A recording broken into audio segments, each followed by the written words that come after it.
Good evening and welcome to season 2 of the Southern Illinois Monster Hunters team Backwoods Investigations here on YouTube. I am your host, Blimp, the team leader for the Southern Illinois Monster Hunters team.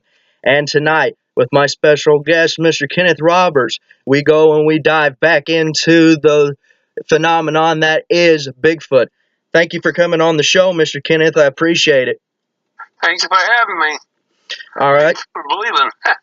Well, I appreciate you reaching out to me and answering my one ad on Facebook. So let's get right into it. Tell us a little bit about yourself. I'm about 61 years old now. I'm a little old fat man. I was born in the South of Arkansas, but we moved around a lot when I was younger. And on this particular thing, we lived down in Ada, Oklahoma for almost a year when that happened. And I've never forgot it since. And I'm not married, don't want to be, don't got no kids. Well, I do appreciate you. Give us a little bit of detail about like what the area was like where you was growing up and whenever you had this experience. Well, back then, we lived on the outskirts of Ada, Oklahoma, and there was a little bit of farmland out there. We had an old farmer who lived next door to us. I had my own Uncle Jim, and my Aunt Murdy, sorry, couldn't remember, but they lived next door to us. And it's a little bit like a two-lane highway in front, and there's a lot of open areas, a lot of farmers out there, mainly farmers. My dad worked on cattle ranches.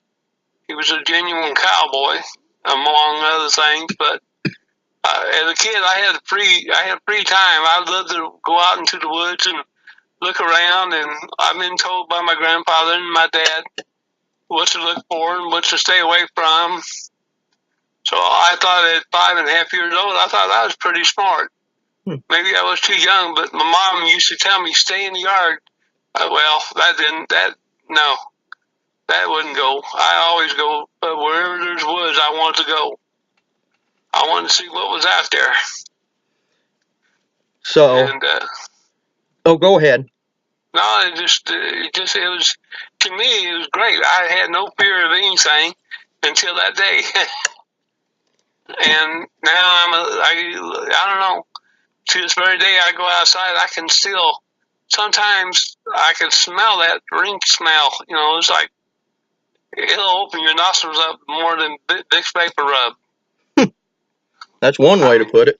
Oh, I'm telling you, it's like, once you smell it, you'll never forget it. It's like being married to a bad woman. That's a good way to put it. So, how long have you believed in the subject of tonight's show and the Bigfoot? I believed in it ever since that day I seen it. I didn't know. Now you got to stop and understand. I didn't know what it was. Only thing as a kid I knew about was bears, mountain lions, wolves, and coyotes and stuff like that. That when I seen that there, I didn't know what the heck in the world it was.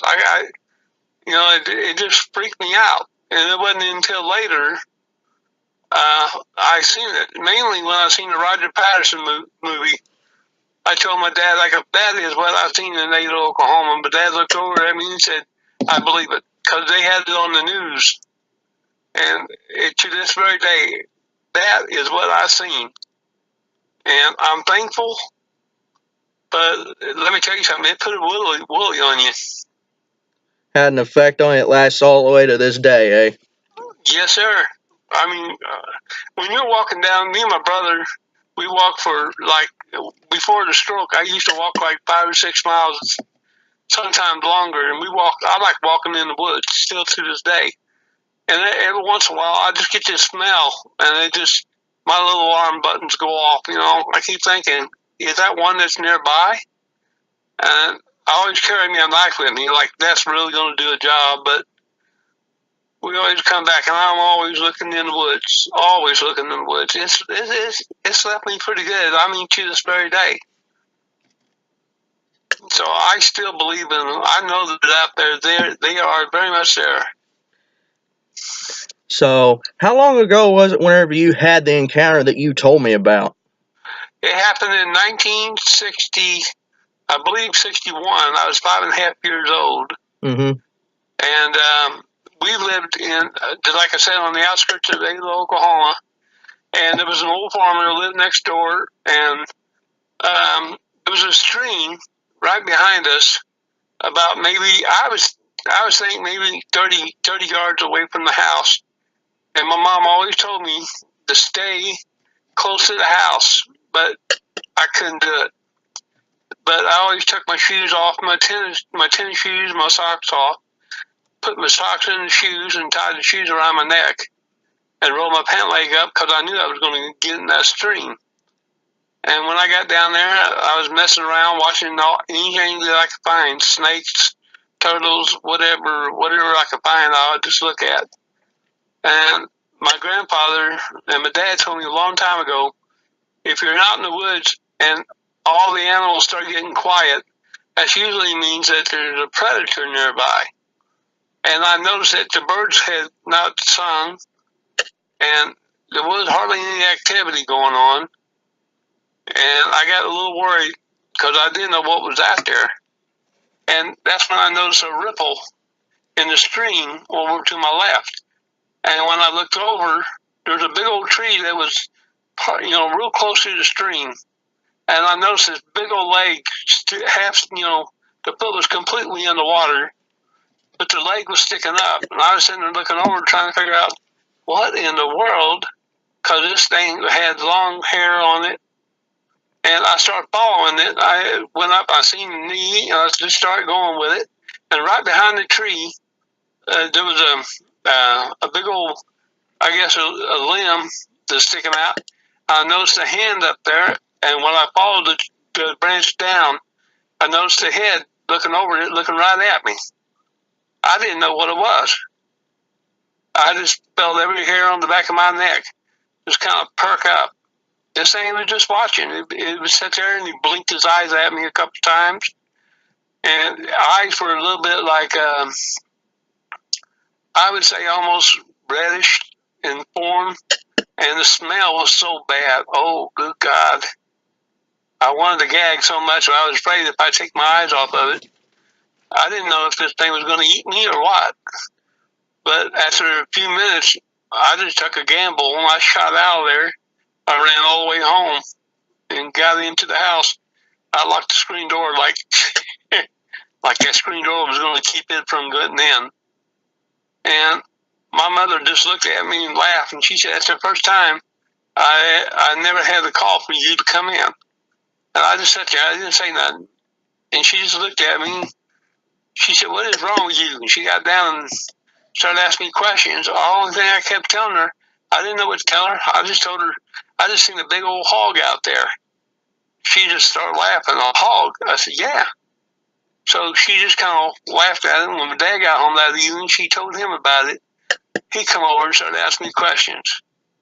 Well, like I said, I don't know what to tell them. I didn't know what it was. And I could tell you it stunk. And we had our evening meal. I didn't say too much of anything. And we heard a knock at the door. And my dad went and answered the door. And the old farmer that lived next door to us, he asked my dad, he goes, "Have you all heard anything around here at night?" Dad said no. So they walked out on the front porch, and I noticed my Uncle Jim was coming over. Him, Dad, and me, we all followed the farmer down there, and we went down to his farmhouse. And right behind, there's a pig pen down there. He had some hogs. He said, "I'm missing 2 hogs." I just sat there and looked at him. Dad said, "What do you mean you're missing them?" He said, "I'm missing 2 damn hogs." He goes, "They're about 250 pounds. So we went down there and looked around, and I seen these big footprints sticking in, kind of like in the mud. They were all going all the way around there. There was these images, but looked like maybe, I don't know, hogs or something laying there. It looked like they'd just been dragged. And you could follow the footprints and went right over the fence and right down into the gully. So Uncle Jim took off running back toward the house. Dad told me to go back to the house and sit with Mom. A couple other little boys showed up. I never knew who they were. I went back, and on the way back, I passed Uncle Jim. He was carrying 2 shotguns and a bag of shells. And Dad and all of them left. And Dad came back later that night. He came over. I noticed he still carried a shotgun into the house. And they shut and locked the door. Now I heard him tell Mom, we found them hogs. He goes, what was left of them? He goes, they was both ripped up. And he goes, the whole lower section was missing. He goes, everything, they was cleaned out. No hearts, no lungs, kidneys, everything ripped out. He said their heads were there, shoulders. He goes, it looked like something just broke their necks. He goes, we couldn't find a bite mark on it. And then I kind of got a little bit more scared. A couple nights later, we heard Dad and Mom was sleeping in the bedroom, and my little brother was sleeping in the baby crib. I was sleeping on the couch because the house was only a 1-bedroom house, and I had the window cocked open to get some breeze coming in, and I heard something outside coming around.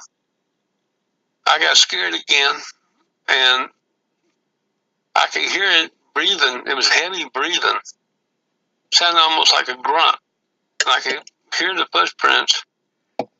So I crawled down on the floor like a little snake. I crawled over to my mom and dad's bedroom, and I was going to wake up Dad, but shoot far, I didn't know what to tell him. I didn't want to get no dadgum whipping for waking him up. And he had a shotgun by the bed, so I lay there, and when I woke up next morning, I was on the couch. Dad asked me, he goes, why was you in there? I said, I heard it was outside. So we went outside and looked around. It was all grassy up there, so there wasn't too much of a mark. Dad found a couple of tracks, what he thought was tracks, and the smell wasn't as bad as what I smelled it, but it was there. The smell lingered? It lingered. I'll be. Now, and did you get a good look at it whenever you first saw it? Oh, you couldn't help not to. My eyes were locked to it. Can you describe what it looked like? Besides being big and stinky, it had long hair. It was almost kind of cinnamon brown, almost blackish. Its eyes were wide apart, but it didn't look. Yeah, I know I've read it in other books and everything where people said it looked like an ape. This did not look like an ape. Its eyes looked really kind of like they were wide apart, but not, like deep or anything like that. They were big. The nose was stuck out a little bit, but it was flared off. The nostrils were flared off. The lips were thin, but it was a wide mouth. I've never seen its teeth. I've seen its hair. It was long. And its skin around the facial was almost kind of like a light tan color, leather type. And the whole face was like that. And underneath the neck was just a little bit of, you can see a little bit of skin. All the rest of it was just long hair. The fingernails, the hands were the same color as the face. Fingernails were broad and looked thick. And it did look kind of like jagged. Like, I don't think these things bite their fingernails. I think they use their fingernails maybe like to dig or something. But this thing was massive. It was strong. And I never will forget it as long as I live. Sounds like one hairy encounter, buddy. Did any more sign of the thing could have been in the area even after that night? And was there any more livestock that showed up missing after those 2 hogs were gone, or did it all just cease right after that? Well, it stopped over there by us, but we heard some other people claiming that, like a cow was missing or a hog missing. one old lady I know for a fact was a farmer's wife's friend. She said something was in her chicken coop trying to get her chickens. So I don't know whether these things were using the stream to walk, to go someplace, or if they were just kind of bundled down.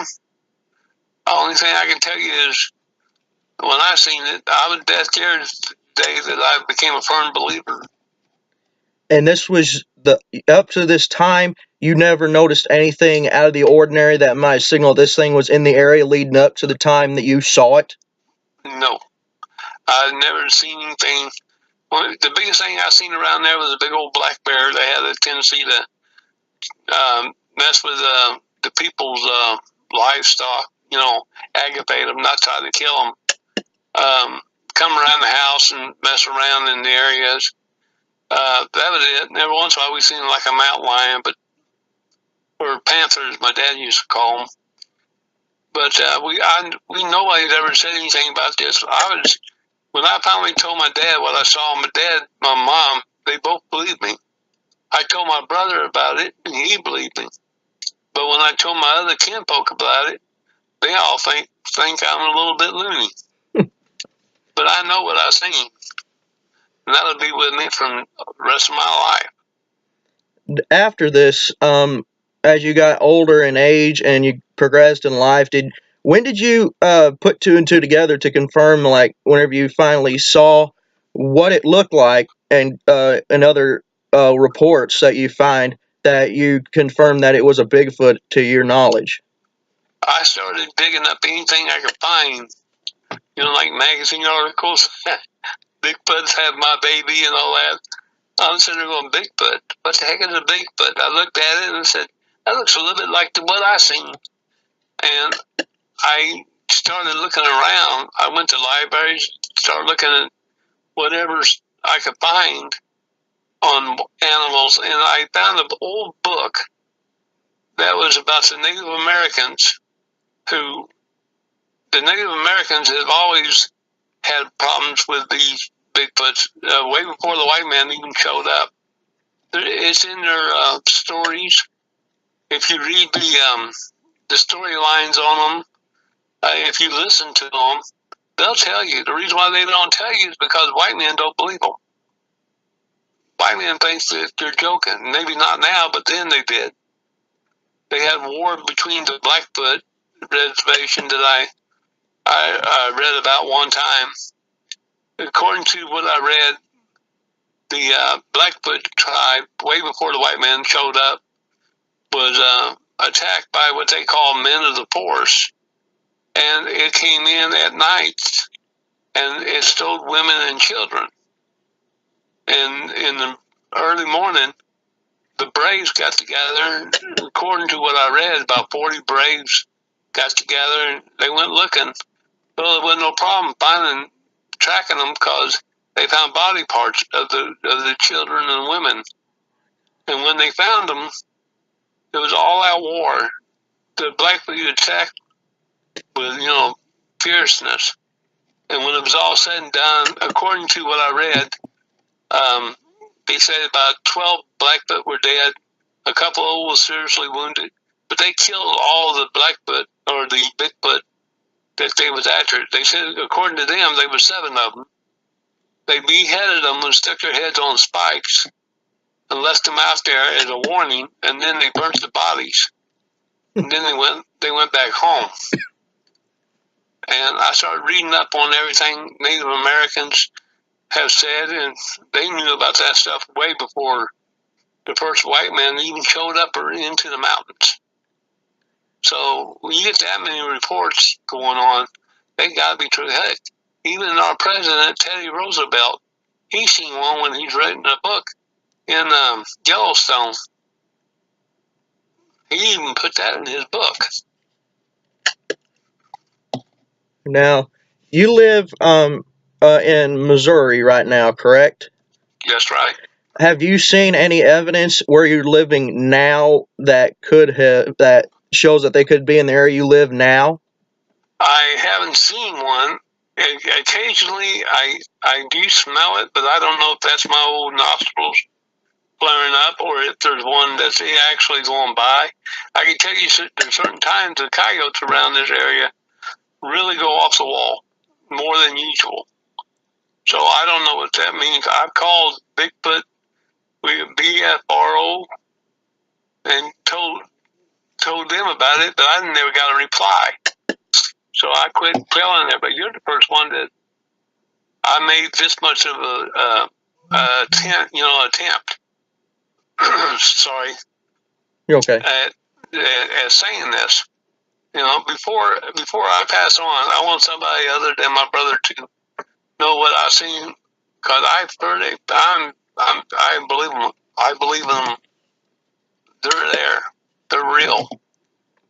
Whether or not they want to hurt us, I don't know.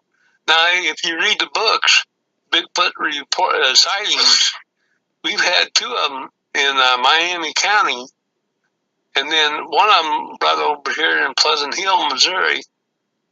So, yeah, there's some of them around here. Mostly down in Arkansas, you get down there. We got them in St. Joe or Springfield's reported a few of them. Scared the heck out of a couple of state troopers down there. Got to the next question I got. What do you believe personally? What is a Bigfoot? I think Bigfoot, to be honest with you, after all the stuff that I read and everything, I believe it's a form of, well, to be honest, I think it's kind of like us, just like cavemen that refuses to let go, that they survived. I mean, there's a lot of people say, well, how did they survive? Well, I got to think about it. You take a look, look for caves. You find the places of caves. They're pretty good about that. And the reason why you never find the body is because I dare anybody to go out there and find the body of a bear or mountain lion or anything that died. The critters will come in and eat them. I think they might bury their dead. To be fair and honest, I think they're us, just primitive. So yeah, you was talking about with loss of livestock. And with my research area here in Southern Illinois, I'm based in rural Williamson County, and I live on a cattle farm that I help run. I'm 5th generation cattle farmer. All right. That's an easy meal for them, especially Black Angus. They can get up between 1,000 to 1,500 pounds, and sometimes even bigger. And it's if one gets away from the herd, and if a Bigfoot is looking for a good meal, and if they're bold enough, they'll pull down a full-grown Black Angus, and they will feed on it. And I found in my research area where they have actually broke necks of little calves and other big livestock that we've had. We've primarily had cattle all my life, and that's easy meal, and that can sustain a Bigfoot for an amount of time, for anywhere from a week to a month, depending on how many's feeding on it. Yeah, because they do travel in packs. They travel in family. I'm a firm believer in that. So yeah, I do agree with you 100%. I read stories about ranchers. He said they come out and found the cows, like 1,500-pound cows or 1,000-pound cows, laying in the field with his neck broke, where it's almost been completely ripped off. Hind legs are missing. All internals are missing. Come on, a bear don't do that stuff. Bear kills. You'll know it. There's fang marks in the neck. There's claw marks. And when they eat, it's messy. Like I tell everybody, there's a difference between how a Bigfoot kills and how a cougar or a coyote or a wolf would kill. A wolf or a coyote, canine predators, they will attack the back legs so that way they can't run away, and then they will go and they will disembowel it while it's still alive. And whenever you're dealing with feline predators like bobcats or mountain lions, they'll go right for the snout and they'll suffocate, or they'll bite down in the neck. What you're telling me there is no sign that these are canine or feline predator attacks. There's something that's very surgical, and it knows what it's doing, especially whenever it breaks the neck enough because you break the neck of a livestock animal or even a human, for example, they're dead within seconds. Oh yeah, I mean you might be able to find it more than I could. I'm not that computer savvy, but I do remember seeing this picture of this old boy down in I think it's South Dakota. Said that he found the body of a grizzly bear. And he reported its neck had been broken, and he had took a picture of it laying on its back. And he walked up, grabbed it by its snout, and moved his head, and it moved his head really easy.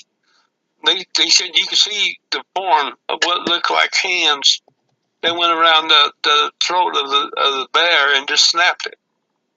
It didn't eat it; it just killed it. So they think that maybe the grizzly was after maybe one of its young ones. I tell you, that's one unique encounter that I've had. I've had encounters turned into me in past episodes where they've come up on the Bigfoot, but this one, do you think whenever you saw this one, it had the intention to hurt you, or was it just being observant? I think it was just watching, curiosity more than anything. Because, brother, let me tell you, if he wanted me, he could have had me easy. Even though I was in my mind running like Flash Gordon, I knew for a fact, oh, heck no. I was barefooted. I was running through that grass and the rocks and everything. This thing would have, oh no, he would have caught me with no problem if he wanted me. I think he just ran up on me. I got to be honest with you. I think he was scouting those pigs out. He probably seen me, just came over just to look down and see what I was doing. I don't think he wanted to hurt me at all. He scared the crap out of me. Well, thankfully he didn't get you, and I do appreciate you coming on the show, buddy. I do. Man, I sure do thank you for listening because, like I said, before I pass on this world, I want somebody to know it other than my brother. Everybody seems to think I'm a little bit off in the head. But I may be a little bit off, but I know what I know. I've seen it. I'm a firm believer in it. That's like with me. I know I've seen a couple in my lifetime, and I'll go to my grave saying that I have seen a Bigfoot. And I do appreciate you coming on the show, Kenneth. I greatly appreciate it, especially thank you for reaching out to me and trusting me enough to let you bring you on my show. Man, I sure do thank you. You don't know how much I feel so much better about telling somebody that looks at me that, seriously believes and not judge me. It just makes me feel better. Well, I sure do thank you. I do appreciate you, buddy. If you have any more encounters, be sure to let me know. And if you find anything that might pique my interest, let me know. You got it. Well, no problem. It's getting time for us to get out of here. Again, Mr. Kenneth, I do appreciate you coming on. You have a very good day, buddy. Well, thank you very much, and you have one too. Thanks. All right, buddy. You take care, and I'll see you around. Okay, bye. Bye-bye. And that does it for this episode of Season 2 of Backwoods Investigations with Blimp. I do appreciate you, everybody that has tuned in on the live feed. I will let y'all know when this goes up. Until then, this is Blimp seeing you on the trail. I have more guests lined up, and I'll see you on the trail. Stay squatchy, my friends.